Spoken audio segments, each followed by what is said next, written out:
Intense fighting continues in the Donetsk region for Pokrovsk and Chasiv Yar. However, Ukrainian defenders are repelling every Russian attempt to advance, Ukrainian President Volodymyr Zelensky said in his evening address.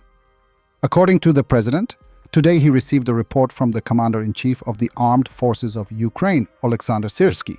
Zelensky stated that Ukrainian units are holding their positions in the Pokrovsk direction. It is important that our soldiers are destroying Russian sabotage and reconnaissance groups, small units that constantly try to break into the city, constantly trying to gain a foothold there. This is Russian tactics, and our response is the destruction of the enemy, he said. The president also addressed the Russian disinformation about the capture of Chasiv Yar. Ukrainian units are defending our positions, and every Russian attempt to advance in Donetsk, in Sumy, in Kyiv is ultimately being repelled. And this is not easy, but it is the defense of Ukrainians' very right to life. Each of these directions is extremely important, Zelensky noted. On July 31st, Russia's Ministry of Defense claimed to have captured the city of Chasiv Yar in the Donetsk region. The Khortytsia Operational Strategic Group mocked the Russian statements and denied their falsehoods. The situation in Chasiv Yar is the same as in recent months. The Russians are simply lying again precisely so that it spreads even in the form of denials, a spokesperson for the Khortytsia Operational Group told RBC Ukraine. Ukrainian defense forces continue to hold positions in the town of Chasiv Yar and fight off the invaders' attacks. The 11th Army Corps reported that over the course of 3 days, July 27th, 28th, and 29th, Russians tried to install their own flags in different parts of the city. The invaders raised Russian flags in the area of the refractory plant, which has not been under the control of Ukrainian forces for a long time, as well as in the territory of the northern district temporarily controlled by the enemy.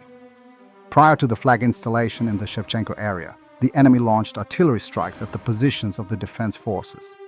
Such performances by Russian soldiers were filmed and are probably an element of internal propaganda, the military said. Already on July 30th, between 500 and 9:00 a.m., the enemy attempted to storm the positions of the defense forces in 2 groups of 6 soldiers each. In the afternoon, the occupiers used 2 armored combat vehicles to support the assault. However, the attempt failed. The assault group, which included at least 3 women, was stopped on the eastern outskirts of Chasiv Yar in the Pivdennyi district. Both combat vehicles were destroyed, and the personnel who tried to hide in the surrounding buildings suffered significant losses. Despite Russian information manipulations, Chasiv Yar remains under the control of the 11th Army Corps. In particular, the 24th Separate Mechanized Brigade named after King Danilo continues to hold the city, despite the enemy's constant attempts to advance. Recently, the 20th Army Corps also confirmed that the Ukrainian military in the Donetsk region maintains control over the settlements of Voskresenka and Yalta. Ukraine's security service has detained an officer in the Ukrainian Air Force accused of acting as a mole for Russian military intelligence and gathering information to facilitate strikes on airbases housing F-16 and Mirage 2000 fighter jets. The officer, identified as an instructor pilot with the rank of major, served in an air brigade involved in intercepting enemy missiles and drones and in supporting Ukrainian ground operations from the air, the SSU said in a statement. According to the investigation, the pilot passed intelligence to Russia's GRU on multiple targets and missions. First, he provided data to prepare missile and drone attacks on Ukrainian Air Force facilities, the SSU said. Among the top targets were airfields used by F-16, Mirage 2000, and Su-24 aircraft. Investigators say the officer collected coordinates of aircraft positions, flight schedules, and deployment patterns. He also allegedly prepared an analytical report for Russian forces, outlining suggested tactics for conducting combined strikes to increase the effectiveness of future attacks on air bases. Second, the agent passed on the personal data of Ukrainian pilots, tail numbers of aircraft, onboard weapons, and operational tactics, the SSU added. For operational security, the accused reportedly used anonymous email channels and encrypted messaging apps to communicate with Russian intelligence. The officer was arrested while attempting to gather a new portion of sensitive information. He is expected to be formally charged with high treason. If convicted, he faces life imprisonment and the confiscation of his assets. White House Press Secretary Caroline Leavitt. President Trump has brokered, on average, about 1 peace deal or ceasefire per month during his 6 months in office. It's well past time that President Trump was awarded the Nobel Peace Prize.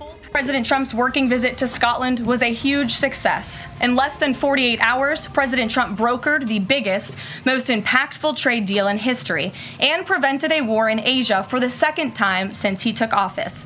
We have never had a president who wields the full power of the United States to negotiate good deals for our country and its people like President Trump. This is what maximum leverage looks like. On the peace front, President Trump helped deliver an immediate and unconditional ceasefire between Thailand and Cambodia. The two countries were engaged in a deadly conflict that had displaced more than 300,000 people until President Trump stepped in to put an end to it. The president spoke directly on the phone with the acting Prime Minister of Thailand and the Prime Minister of Cambodia to inform both leaders that unless they brought their conflict to an end, there would be no trade discussions or agreements with the United States. Almost immediately afterward, a peace was brokered that will save thousands of lives and allowed for trade negotiations with these countries to resume, and they have. The president has now ended conflicts between Thailand and Cambodia, Israel and Iran, Rwanda and the Democratic Republic of the Congo, India and Pakistan, Serbia and Kosovo, and Egypt and Ethiopia. This means President Trump has brokered, on average, about one peace deal or ceasefire per month during his 6 months in office. It's well past time that President Trump was awarded. Veronica was blown out of the 9th floor of a residential building during the Russian strike. Veronica believes she fell out together with her bed, which may have cushioned the fall, leaving her with only a broken leg. She still doesn't know whether her parents are okay.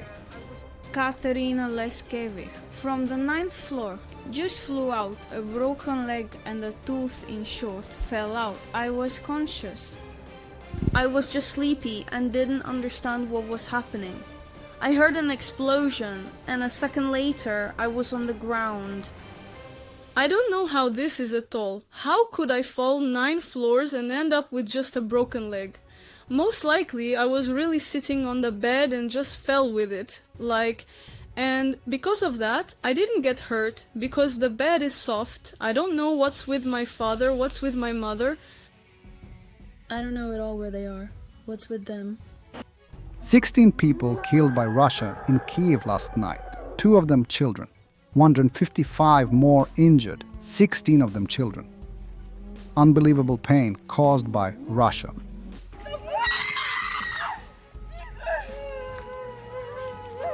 Above, Russian propagandist Skabiva says Russia attacked military objects in Kyiv last night. Below, what the Russian army really attacked. The death toll in Kyiv has risen to 13 people. Tomorrow is a day of mourning in the city.